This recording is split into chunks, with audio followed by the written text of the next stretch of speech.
প্রতিদিন দোয়াটি একবার পাঠ করবেন, ওই দিন আপনি ইচ্ছা করলেও কোনো পাপ করতে পারবেন না। এই দোয়াটি নবীজি আমাদেরকে শিখিয়েছেন। সহিহ হাদিসের মধ্যে এই দোয়াটি আসছে। নবীজি বলছে, শয়তান তোমাদের প্রকাশ্য শত্রু, শয়তান তোমাদেরকে যে কোনো ভাবে ধোঁকা দিয়ে বোকা বানিয়ে সে তোমাদেরকে জাহান্নামে নিয়ে যাবে। এটা আল্লাহর সাথে শয়তান চ্যালেঞ্জ করে দুনিয়াতে আসছে। অতএব তোমরা শয়তান থেকে সবসময় আল্লাহ পাকের কাছে পানাহ চাইবে। বান্দা পানাহ চাইতে দেরি হবে, আল্লাহ পাক শয়তান থেকে ওই বান্দাকে পৃথক করতে দেরি করবে না। কারণ আল্লাহ পাকও চান এই বান্দাগুলো জান্নাতে যাক, শয়তান যেন আমার বান্দাকে ধোঁকা দিয়ে বোকা বানাইতে না পারে। এজন্য আপনি এই দোয়াটি পাঠ করবেন। আবু দাউদ শরীফের বর্ণনায় হযরত আমর ইবনে আস রাদিয়াল্লাহু তাআলা আনহু হাদিসটা বর্ণনা করেছেন। তিনি বলছেন, নবীজি আমাদেরকে এই দোয়াটি শিখিয়েছেন আর বলেছেন, তোমরা এই দোয়াটি প্রত্যেকটা দিন যদি একবার করেও পাঠ করতে পারো, তাহলে আল্লাহ পাক ওই দিনের জন্য, ওই দিন এবং ওই রাত 24 ঘন্টার জন্য আল্লাহ তোমাদেরকে শয়তান থেকে পৃথক করে দিবে। শয়তান ওই দিন ওই দোয়াটা পড়ার সঙ্গে সঙ্গে চিৎকার করে বলতে থাকে যে, তুই আজকে সারা দিনের জন্য, সারা রাত্রির জন্য আমার ওয়াসওয়াসা থেকে তুই দূরে চলে গেলি, আমার এরিয়ার, আমার কন্ট্রোলের বাইরে চলে গেলি, আমি তোকে ইচ্ছা করলেও আর ধোঁকা দিতে পারবো না। এজন্য প্রত্যেকটা মুমিনের উচিত হবে এই দোয়াটি শিখে নেওয়া এবং প্রত্যেকটা দিন একবার হলেও পাঠ করা। আল্লাহ রাসূল সাল্লাল্লাহু আলাইহি ওয়াসাল্লাম দোয়াটি বলছেন, আউযু বিল্লাহিল আযীম ওয়া বিওয়াজহিল কারীম ওয়া সুলতানিহিল কাদিম মিনাশ শাইতানির রাজিম। আমি দোয়াটি আবারও বলছি, দোয়াটি সবাই লিখে নেবেন যাতে আপনার ভুল না হয়ে যায়।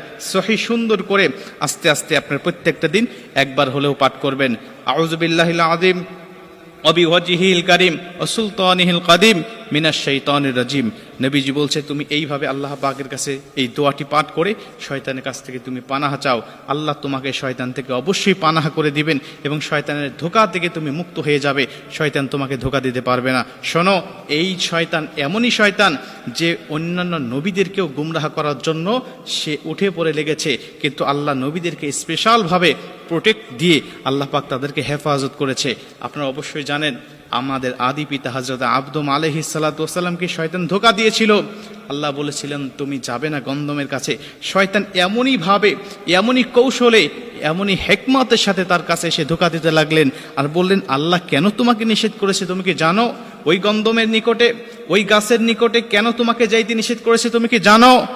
তুমি যদি সেখানে যাও আজীবন জান্নাতের মধ্যে থাকতে পারবে, আর যদি না যাও তাহলে তোমাকে দুনিয়াতে পাঠিয়ে দেওয়া হবে। মানে পুরা উল্টা বুঝিয়ে আমাদের আদম আলাইহিস সালাতু ওয়াস সালামকে গন্ধম খাওয়াতে বাধ্য করেছিল। এজন্য আপনাকেও শয়তান আসবে নেক্সট সুরতে ধোঁকা দেওয়ার জন্য, আপনার কাছে আসবে আপনাকে ধোঁকা দিয়ে বোকা বানানোর জন্য, বিভিন্নভাবে আপনাকে ইবাদত থেকে মাহরুম করার জন্য, যেন আপনি জান্নাতে না যেতে পারেন। জাহান্নামে যাওয়ার জন্য আপনার কোন পন্থা, কোন কৌশলে আপনাকে জাহান্নামে নিতে হবে, এই বিষয়গুলো শয়তান আপনাকে ধোঁকা দিয়ে বোকা বানিয়ে আপনাকে নিয়ে যাওয়ার জন্য বিভিন্ন কৌশল করে আপনাকে বাধ্য করবে। এজন্য আপনি ইচ্ছা করলেও শয়তানের কাছ থেকে বিরত থাকতে পারবেন না, কিন্তু আপনাকে পারার জন্য এই দোয়াগুলো অবশ্যই পাঠ করতে হবে, দোয়াগুলো পড়তে হবে। যদি পড়তে পারেন, আল্লাহ স্বয়ং নিজে শয়তান থেকে আপনাকে প্রোটেক্ট করবেন। আল্লাহ পাক আমাদের সবাইকে এই দোয়াটা পাঠ করার তৌফিক দান করুন।